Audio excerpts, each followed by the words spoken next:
Bonjour à tous. Je voulais faire cette petite vidéo rapidement puisque suite à une interview que j'ai donnée pour la chaîne digitalpainting.school, j'ai eu de nombreuses questions autour de mon usage de Daz Studio et de Blender pour créer des personnages. Alors, il se trouve que j'ai appris ça sur le site Digital Painting School où Spartan a une part de son cours à ce sujet.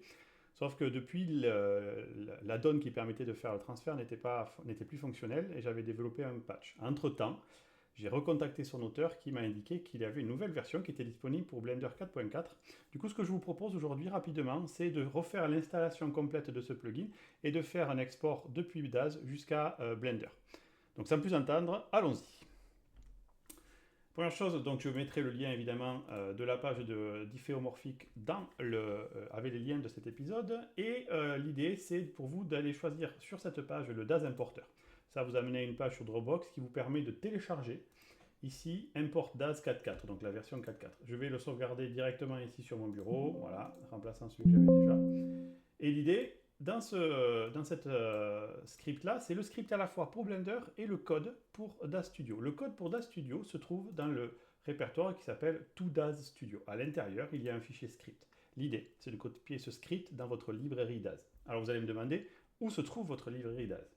Si vous ouvrez Daz, ici, dans la partie Content Library, vous avez le Daz Studio Format, en dessous vous avez Daz 3D Library, et ici, juste là, vous avez Script. Si vous faites copier dessus, bouton droit dessus, vous pouvez faire Browse for Folder Location, donc pour trouver le répertoire en question. Il vous suffit de copier ça, ici, qui est l'endroit où vous allez vouloir, en fait, copier le contenu.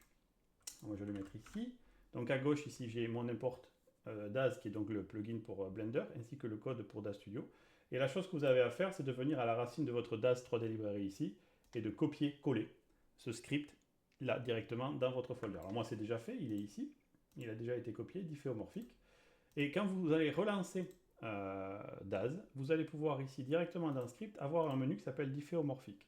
Vous allez double-cliquer sur la partie Setup menu, qui est juste là, et c'est tout. Grâce à ça, ça va ajouter un nouveau menu ici qui s'appelle Export to Blender. Alors justement, ici, j'ai un personnage. Alors pourquoi Daz est si intéressant? C'est parce que il a toute une librairie en fait de personnages et surtout les personnages sont rigués et contrôlés avec des contraintes.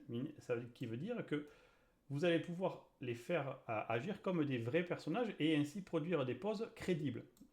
Chose qui est possible sous Blender mais beaucoup plus difficile. Là par exemple si je veux faire un personnage qui est en l'air, alors je ne vais pas m'amuser à aller directement bouger les mains, mais par exemple je peux venir dans Power Pose ici, sélectionner mon personnage, prendre les mains et vous voyez qu'ici je peux lui faire resserrer les mains, les poings, facilement. Vous voyez, juste comme ça.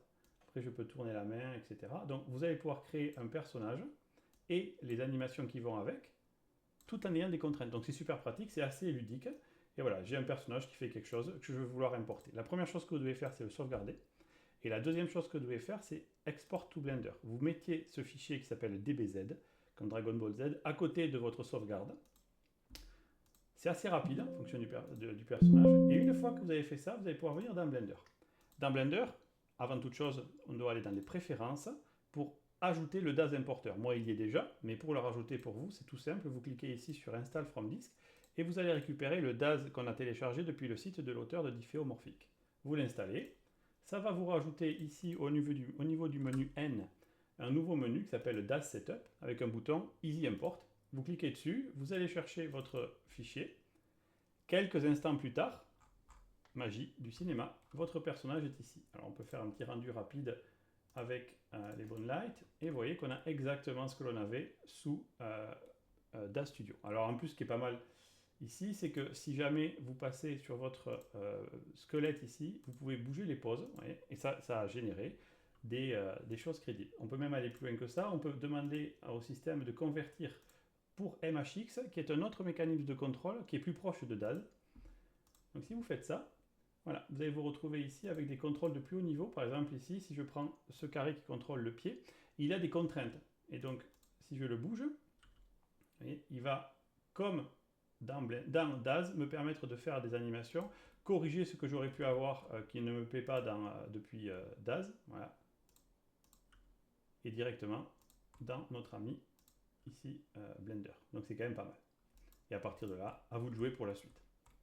Voilà, c'était tout. J'espère que cette vidéo vous sera utile. Encore une fois, le lien vers le site de Diffeomorphic sera dans la description de cette vidéo. En vous souhaitant une bonne journée. À plus tard. Bye.